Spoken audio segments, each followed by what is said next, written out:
Hello, friends, and welcome to the Exams Made Simple. And we are back again with the Hindu Complete Newspaper Analysis for 22nd of April 2023. 22 अप्रैल 2023 का the Hindu newspaper analysis देखेंगे। शुरू करेंगे सबसे पहले आज के सवालों के साथ, यानी कि prelims questions of the day. आपसे छोटी सी रिक्वेस्ट ये रहेगी कि please do like the video को लाइक ज़रूर करें एंड ज़रूर शेयर करें। सबसे पहला सवाल है the Kalighat painting portrays. Kalighat painting एक स्कूल ऑफ पेंटिंग है। आपको बताना है इनमें से क्या चीज़ें पोर्ट्रे की जाती है। First is only the mythological themes, second only secular themes, third religious mythological and secular themes, and fourth religious mythological secular themes as well as heroic figures from the national movement. तो आपको बताना है कि Kalighat painting इनमें से किसको represent करती है।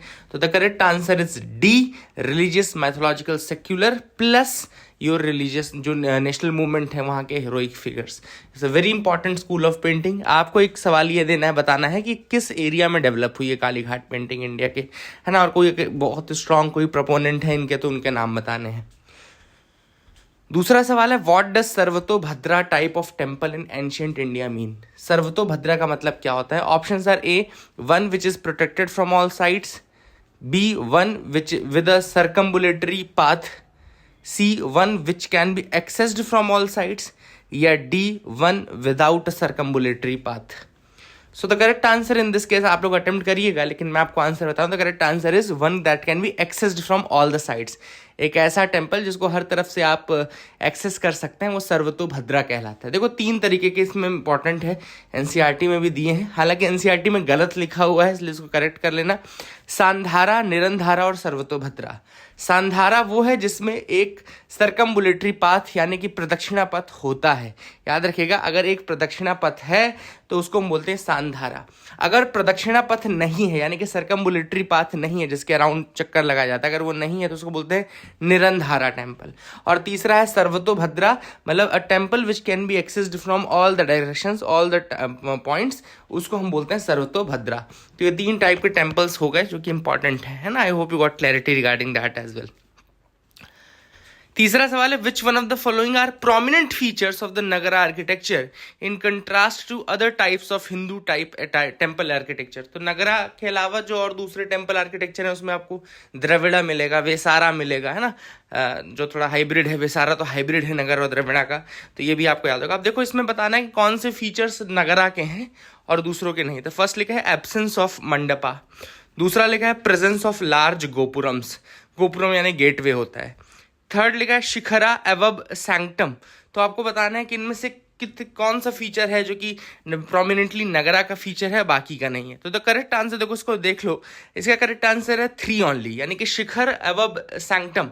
सैंक्टम होता है उसके ऊपर शिखर होता है, उसके ऊपर हमारे यहाँ कलश रखा जाता है या छत्र कलश जिसको हम बोलते हैं, है ना। यही चीज अगर हम साउथ इंडिया में देखें तो फिर वहां पे विमान आ जाता है, विमान आ जाता है, उसके ऊपर एक छोटा सा जो शिखर रहता है वहां पे, वो तो वो बिल्कुल अलग हो जाता है ना। तो यहाँ पे आपको याद रखना कि ये शिखर एवब सैंक्टम ये नगरा स्टाइल का ही है प्रॉपरली, बाकी में नहीं है। बाकी गोपुरम तो I don't think is a important feature of Nagar architecture, है ना। नगरा टेम्पल में गोपुरम बहुत इंपॉर्टेंट नहीं होते, तो यहाँ पे प्रेजेंस ऑफ लार्ज गोपुरम्स लिखा है, ये हमारे नगरा का फीचर है ही नहीं, पहली बात तो, है ना। And absence of mandapa is also not prominent, कई जगहों पे मंडप है ना, तो that is the thing which is important. तो I hope you got clarity. 3 सवाल हमने देखे। आगे थोड़ा सा मैं आपको एक न्यूज़ बता दूं, पीआईबी में कल आई थी। The two day Buddhist summit 2023, global Buddhist summit 2023 जो थी वो कॉन्क्लूड हुई विद न्यू दिल्ली डिक्लेरेशन। तो आपको एक चीज़ बता दूं कि new Delhi declaration recently sign किया गया है, एंड ये साइन किया गया है ग्लोबल बुद्धिस्ट समिट में, and that is the thing which is important. I hope you will remember it as well. And this summit concludes that peace is the foundation for human happiness and wellbeing. ये तो उन्होंने obviously बात है बोला है, और इसमें basically जो पॉइंट्स उठाए गए हैं वो पहला है उठाया गया है पीस के लिए, कि वर्ल्ड पीस के लिए बुद्धिस्ट किस तरह से आइडियोलॉजी है वो वर्ल्ड पीस की तरफ जाती है, नॉन वायलेंस की तरफ जाती है। सेकेंड, उन्होंने environmental sustainability, new Delhi declaration का पॉइंट बता रहा हूँ मैं आपको, क्या क्या चीज़ों पर फोकस किया गया है, पीस पे, इन्वायरमेंट सस्टेनेबिलिटी पे, वेलबींग ऑफ अदर्स पे, हैप्पीनेस, इंटरनल पीस, कंटेंटमेंट, इन सब चीज़ों को, फीलिंग्स को, माइंडफुलनेस, कंपैशन, विजडम, इन फीलिंग्स को महत्व दिया गया है। And then Buddhist pilgrimage as living heritage, है ना। तो उन्होंने सिग्निफिकेंस बताया कि बुद्धिस्ट पिलग्रिमेज का कितना ज़्यादा सिग्निफिकेंस है। And we call upon the governments to preserve and protect the sacred sites of Buddhism and promote their accessibility to people of all background. तो एक ये भी चीज़ कही गई कि बुद्धिज्म के जो जितने भी मतलब एरियाज हैं, साइट्स हैं, उनको प्रोटेक्ट करना और सभी के लिए उसको ओपन रखना।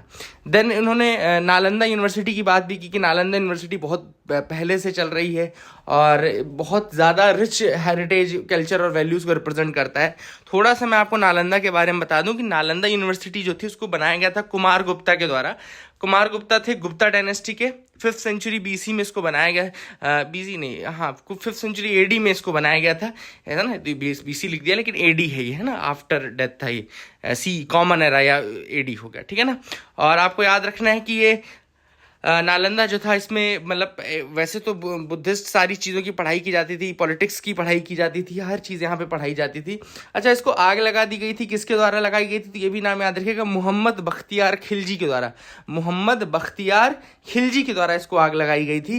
एंड इसके अलावा इसको यूनेस्को वर्ल्ड हेरिटेज लिस्ट में भी ऐड किया गया था 2009 में। नालंदा यूनिवर्सिटी को it was featured in the UNESCO world heritage list इन 2009।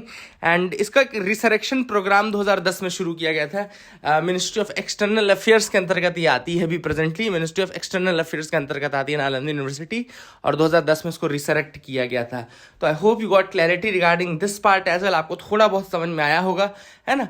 अच्छा, अब एक और न्यूज़ मैं आपको बता रहा हूँ, वो है समावेशी विकास से रिलेटेड। तो let me tell you that as well, है ना। तो ये है एक समावेशी विकास या फिर जिसको हम बोलते हैं इंक्लूसिव डेवलपमेंट, ठीक है ना। तो ये इंक्लूसिव डेवलपमेंट के हिसाब से ये न्यूज़ में थी। तो मैं ये भी आपको बता दूं, समावेशी विकास अगर कभी आपसे पूछा जाता है टर्म समावेशी विकास, तो ये इंक्लूसिव डेवलपमेंट के लिए आता है। और प्राइम मिनिस्टर ने लगभग 8 से 9 स्कीम है जो कि समावेशी विकास के अंतर्गत बताई है।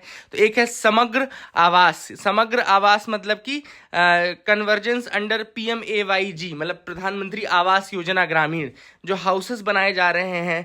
तो उसके लिए है कि ये कैंपेन लगभग 23 अप्रैल 2023 से स्टार्ट होगा और अगस्त 2023 तक चलेगा। ये देखने के लिए कि सब लोगों को सैंक्शन, जिनको घर हुआ है उनको घर मिल रहा है कि नहीं, क्या उनके घर उनके सेटिस्फेक्शन में है कि नहीं, इलेक्ट्रिसिटी, LPG, वाटर कनेक्शन ये सब है कि नहीं। तो that is the first thing. Then दूसरा उन्होंने कहा है कि financial literacy at district level, district level में लोगों को फाइनेंशियल लिटरेसी प्रोवाइड की जाएगी, है ना, बीमा से संबंधित ये सारी चीज़ें। इसके अलावा सक्षम केंद्र बनाए जाएंगे as a one stop solution for financial awareness. Saksham Kendra, अगर आपसे पूछा जाए कि सक्षम सेंटर्स किससे रिलेटेड हैं, they are for spreading the financial literacy, financial awareness, ठीक है ना। Then promoting digital transactions at GP level, तो यहाँ पे उन्होंने बात की ग्राम पंचायत लेवल में भी डिजिटल ट्रांजैक्शंस को प्रमोट किया जाएगा। एंड इसमें लगभग 50,000 ग्राम पंचायत को, जिनमें 3 करोड़ से ज़्यादा ट्रांजैक्शंस मतलब उनको टारगेट किया जा रहा है by 20,000 self help group members as business correspondents, Sakhi या फिर डिजी पे सखी बोलते हैं इनको। तो इनकी मदद से किया जाएगा। एंड ये भी अगस्त 2023 तक के लिए रहेगा, है ना। एंड इसके अलावा social mobilisation of eligible rural women in SHG network, women's को सेल्फ हेल्प ग्रुप्स में इंक्लूड करने के लिए है ये भी programme. Then plantation drive on river banks पे प्लांटेशन करने का प्रोग्राम, ये भी। स्वस्थ महिला समृद्ध समाज, यहाँ पे women health, wellness of women से वेलनेस ऑफ फैमिली, ये सारी चीज़ें इसमें देखी जाएंगी। Then natural farming with SHG women, ये भी आपको पता है ऑर्गेनिक फार्मिंग नेचुरल फार्मिंग के लिए है। देन पशुधन जागृति अभियान, it is basically for the aspirational districts, है ना। एस्पिरेशनल डिस्ट्रिक्ट जो वो बैकवर्ड डिस्ट्रिक्ट हैं, अंडर डेवलप्ड डिस्ट्रिक्ट्स हैं, तो 112 अंडर डेवलप्ड डिस्ट्रिक्ट्स को चुना गया इसमें। और इसमें basically animal health campaigns, animal health को और ज़्यादा इंटेंसिव करना, ये सारी चीज़ें इसमें है। देन स्वामित्व, मेरी संपत्ति मेरा हक, ये स्वामित्व स्कीम आप सबको पता है कि रिकॉर्ड्स ऑफ राइट या पट्टा जिसको हम बोलते हैं, रिकॉर्ड ऑफ राइट या ये सब चीज़ें प्रॉपर्टी ओनर्स जो रहते हैं इनहैबिटेड एरियाज में, उनको मिलता है स्वामित्व का पट्टा। तो वो उससे रिलेटेड है। तो I hope you got clarity regarding this as well, आपको कुछ समझ में आ गया होगा, है ना। आगे मूव करते हैं, देखते हैं और क्या इंपॉर्टेंट न्यूज़ आर्टिकल्स है जिनके बारे में हमको डिस्कस करना है। If there is any we will discuss that, है ना। कुछ भी इंपॉर्टेंट आपका मिस नहीं होगा। अगर आप ये न्यूज़ एनालिसिस देख रहे हैं तो आप कुछ भी मिस नहीं करेंगे, ये मेरी गारंटी है पर्सनल। और इसके बाद आपको कुछ और पढ़ने की जरूरत भी नहीं, जैसे आपने देखा कि मैंने PIB का भी इंक्लूड किया है, वैसे ही हर दिन मैं करता हूँ, ठीक है ना। तो आप मिस नहीं करेंगे। Botanical gardens and life on earth. तो यहाँ बात चल रही है अर्थ डे की, यानी कि 22 अप्रैल आज का दिन जो है वो है वर्ल्ड अर्थ डे। एंड यहाँ पे ऑथर ने कहा है कि जो तमिलनाडु गवर्नमेंट का एक डिसीजन रहा है recently to establish a large botanical garden, जो कि चिंगालपट्टू बोटेनिकल गार्डन के रूप में डेवलप किया जाएगा। 300 करोड़ का प्रोजेक्ट है लगभग ये।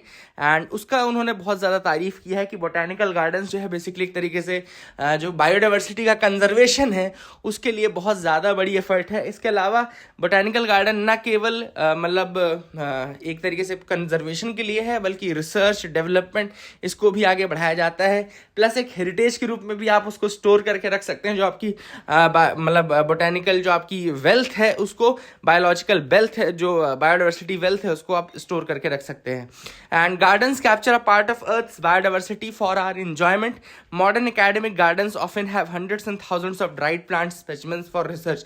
तो यहाँ पे उन्होंने बोला है कि गार्डन वैसे भी जो होते हैं अर्थ की बायोडाइवर्सिटी को हमारे एंजॉयमेंट के रूप में बहुत ही छोटे एरिया में रखते हैं, और botanical gardens are one such effort in order to portray the beauty of this mother earth and all, है ना। और ऑथर ने बात की ओल्डेस्ट, अगर हम इंडिया के बोटेनिकल गार्डन्स की या एकेडमिक गार्डन्स की जहाँ पे स्टडी या रिसर्च हो सकता है उनकी बात करें तो वह है Acharya Jagadish Chandra Bose Indian botanical garden, जो कि कोलकाता में। तो आचार्य Jagadish Chandra Bose Indian botanical garden कहाँ पर है? हावड़ा, कोलकाता में है।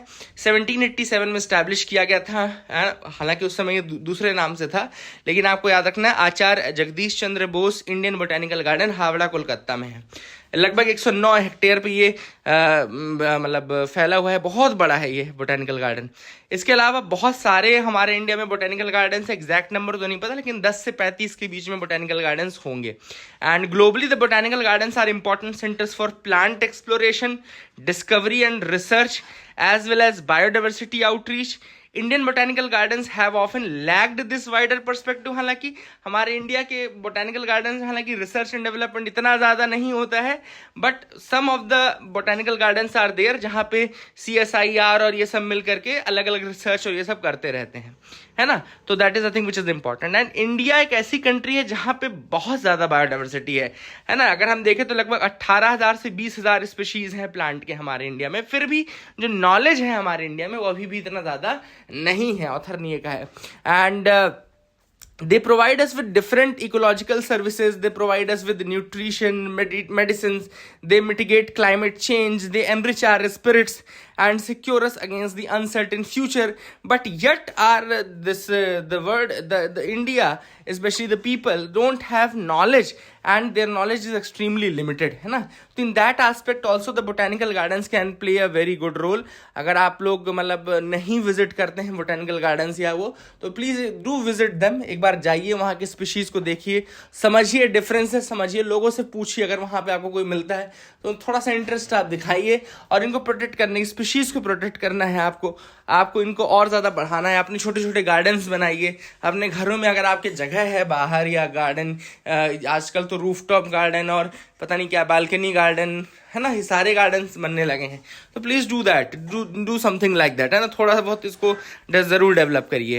एंड जो बायोलॉजिकल ये आपके बोटेनिकल गार्डन्स हैं, they can become a major centre for exploration and discovery of the plant wealth. They can become a center for research, education, citizen science and outreach in plant biology and be a forceful voice in conservation। तो बहुत important role play कर सकते हैं ये। Centre of research बन सकते हैं, education बन सकते हैं, सिटीजन साइंस का सेंटर बन सकते हैं, आउटरीच इन प्लांट बायोलॉजी, जो कि काफ़ी मिसिंग है इंडिया में इस समय। जो बायोलॉजिकल एस्पेक्ट्स है वो हम काफ़ी ज़्यादा ध्यान दे नहीं रहे हैं, तो ये काफ़ी इंपॉर्टेंट रोल प्ले किया जा सकता है। आई होप यू गॉट क्लैरिटी। आगे मूव करते हैं, देखते हैं और क्या इंपॉर्टेंट न्यूज़ आर्टिकल्स हैं। Fact checking network focuses on fake news on ruling party. अब यहाँ पे एक कोलिएशन आया है सामने, जो कि फैक्ट चेकिंग नेटवर्क के रूप में अपने आप को पोर्ट्रे कर रहा है। उसका नाम है the miss information combat alliance, MCA, miss information combat alliance, जो कि एक नेटवर्क है 14 डिजिटल पब्लिशर्स का, 14 यानी कि 14 डिजिटल पब्लिशर्स का नेटवर्क है misinformation combat alliance. And इसने एक प्रपोजल दिया है किसको? Ministry of electronics and information technology को। किसको? Ministry of electronics and information technology को इसने दिया है to form a self regulatory body that would provide fact checking services to social media platforms, है ना। तो ये बेसिकली एक सेल्फ रेगुलेटरी बॉडी के रूप में आएंगे and they will provide fact checking services to the social media platforms reportedly with assistance from firms like Meta and Google. तो मेटा और गूगल की मदद से ये ऐसा करेंगे and that would be in line with the anti fake news provision in the information technology intermediate guidelines and digital media ethics code rules 2021। तो basically उन्होंने जो अभी आपका information technology intermediate guidelines and digital media ethics code rules 2021 आए थे, उसमें आप सबको पता है कि फेक न्यूज़ के अगेंस्ट गवर्नमेंट ने लिखा है कि अभी तो पीआईबी को फैक्ट चेकिंग यूनिट के रूप में रखा गया है, बट अब देखो क्या है कि वो पहले जो सेफ हार्बर लॉ था, मतलब कि जो सोशल मीडिया प्लेटफॉर्म्स हैं वो अपने प्लेटफॉर्म पे कुछ भी पोस्ट होता था उसके लिए रिस्पॉन्सिबल नहीं रहते थे, बट अब ऐसा वो नहीं कह सकते हैं। तो इसलिए ये सर्विस, ये जो MCA है, मिस इन्फॉर्मेशन कॉम्बैट अलायंस है, ये सोशल मीडिया लोगों को प्रोवाइड करेगा। मतलब ट्विटर क्या करेगा, इनको हायर कर लेगा और फिर बोलेगा कि ठीक है आप देखिएगा कोई फेक न्यूज़ आए तो हमको बता दीजिएगा। बट ये है कि ये जो प्राइमरी फोकस इनका रहेगा वो उन न्यूज़ आइटम्स पे रहेगा जो सेंट्रल गवर्नमेंट या यूनियन गवर्नमेंट से करस्पॉन्ड करती हूँ, बाकी न्यूज़ों पे इतना ध्यान ये नहीं देंगे। तो this is the thing which is happening. India to prepare evacuation plans for its citizens in Sudan. Sudan में देखो लड़ाई चल रही है वहाँ के मिलिट्री में और वहाँ के जो पार्लियामेंट्री फोर्सेस हैं उनके बीच में, ठीक है ना। तो वहाँ पे लड़ाई चल रही है, अब इंडियंस वहाँ पे फंसे हुए हैं। थोड़ा सा पहले तो हम एक मैप देख लेते हैं, the map of Sudan. Sudan का अगर हम मैप देखें तो ऊपर इजिप्ट के साथ ये बॉर्डर शेयर करता है, इधर चैड के साथ शेयर कर रहा है, सेंट्रल अफ्रीकन रिपब्लिक के साथ शेयर कर रहा है, साउथ सूडान के साथ शेयर कर रहा है, इथियोपिया के साथ शेयर कर रहा है, एरित्रिया के साथ शेयर कर रहा है, और इधर वाटर बॉडीज में रेड सी के पास लगा हुआ है। सूडान की कैपिटल है खार्तूम, तो ये भी आप याद रख सकते हैं। एक और इंपॉर्टेंट चीज मैं आपको बताना चाहता हूं, वो शायद आपको नहीं पता हो, ये तो आपको पता होगा। एक हलाइब ट्राइंगल आपको दिख रहा होगा, दिख रहा है हलाइब ट्राइंगल, एक जगह भी है हलाइब ट्राइंगल। क्वेश्चन ये आ सकता है कि ये किन दो एरियाज के बीच में है, किन दो कंट्रीज के बीच में है। ये है आपका इजिप्ट और सूडान के बीच में, और एक ये डिस्प्यूटेड एरिया भी है, यहाँ पे काफी ज्यादा डिस्प्यूटेड एरिया है, हलाइब ट्राइंगल बोलते हैं इसको। ये सूडान और इजिप्ट के बीच में, और तीसरा आपको साइड दिख रहा है रेड सी दिख रहा होगा, है ना। तो इधर आपको दिख रहा है सूडान नीचे, ऊपर आपको दिख रहा है इजिप्ट, और इधर साइड आपको रेड सी दिख रहा होगा। तो हलाइब ट्राइंगल आप जरूर याद रखिएगा, ठीक है ना, ये आपसे पूछा जा सकता है। एंड ये मैंने यहाँ पे लिखा भी है, Halaib triangle is area of land measuring 20,580 square kilometres located in the north east African coast of the Red Sea. Red Sea हमने दिखा दिया आपको। And the area which takes its name from the town of Halaib is created by the difference in the Egypt Sudan border agreement. तो Egypt Sudan border agreement में जो differences थे उस कारण से ये एरिया एक ट्राइंगल के रूप में बना है, disputed area. I hope you will remember that as well. Foscos web app to be available in many languages. तो ये basically ease of doing business in procuring licenses by the food business operators. तो food business operators के लिए ease of doing करने के लिए FSSAI यानी कि Food Safety and Standard Authority of India ने कहा है कि उन्होंने एक एप्लीकेशन बनाया है जिसको बोलते हैं food safety and compliance system, FoSCoS. तो ये उन्होंने बताया बेसिकली अभी हिंदी में एंड सारी रीजनल लैंग्वेजेस में बनाया जाएगा। तो दैट इज द थिंग। आगे देखते हैं, millions of olive ridley turtles make it to the sea after Orissa beach host record turtle nesting. तो ये आप सबको पता है कि olive ridley turtle were one of the smallest and हालांकि कार्निवोरस होते हैं, most abundant of all the sea turtles हैं इन द वर्ल्ड। एंड ये आते हैं इधर साइड आपके उड़ीसा के पूरे बीचेस में आते हैं एंड वहाँ पे मास नेस्टिंग करते हैं। इनकी मास नेस्टिंग को अरी बाड़ा कहा जाता है, ARRIBAD अरी बाड़ा कहा जाता है। And they are found in warm waters of Pacific, Atlantic and Indian Ocean. And Orissa में गहिर माथा मेरीन सेंचुरी है which is known as the world's largest रुकरी यानी कि colony of breeding animals of C turtles, ठीक है ना। तो आप यहाँ पे याद रख सकते। थोड़ा सा मैं आपको यहाँ पे दिखा भी देता हूँ, let me show you that as well. यहाँ पे आपको दिख रहा होगा जो एरिया से देख लीजिए, एक तो धामरा दिख रहा है, देन ऑलिव रिडली नेस्टिंग बीच आपको यहाँ दिख रहा होगा, गहिर माथा आपको दिख रहा होगा, उसके नीचे गहिर माथा सेंचुरी है। फिर आपको नीचे यहाँ पे मास नेस्टिंग बीचेस में यहाँ पे ऋषिकुल्या रिवर दिख रही है, देखो ऋषिकुल्या रिवर दिख रही है।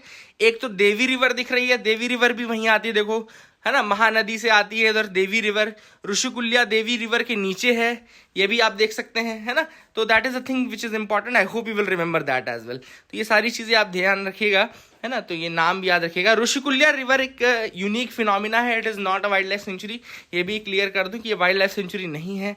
गहिरमाथा मैरीन सेंचुरी जरूर है, वो आप याद रखिएगा। UN reports of the charts melting of glaciers, तो यहाँ पे the world glaciers melted at dramatic speed last year and saving them is effectively a lost cause, the United Nations reported on Friday। तो United Nations ने report दी कि भैया जो world के glaciers हैं बहुत ज़्यादा वो पिघल चुके हैं, उनको बचाना बहुत मुश्किल है। And last years have been the warmest 8 years recorded, तो वार्मेस्ट एवर रिकॉर्ड किए गए हैं लास्ट के जो 8 साल रहे हैं। और यहाँ पे ग्रीन हाउस गैसेज का एमिशन बहुत ज़्यादा था एंड कार्बन डाइऑक्साइड भी अपने पीक्स को हिट कर गई। तो यूएन की एक ऑर्गेनाइजेशन आप सबको पता होगा, WMO, वर्ल्ड मेट्रोलॉजिकल ऑर्गेनाइजेशन, उसने ये सब चीज़ें कहा है। एंटार्क्टिका की जो सी आइस है it fell to the lowest extent on record and melting of some European glaciers was literally off the charts. तो ये बहुत सारी चीज़ें जो इस रिपोर्ट में बताई गई हैं, I hope you will remember them as well. तो that is it for today, I hope you got clarity, that is it for the day. Keep loving us, keep sharing us, thank you, have a nice day.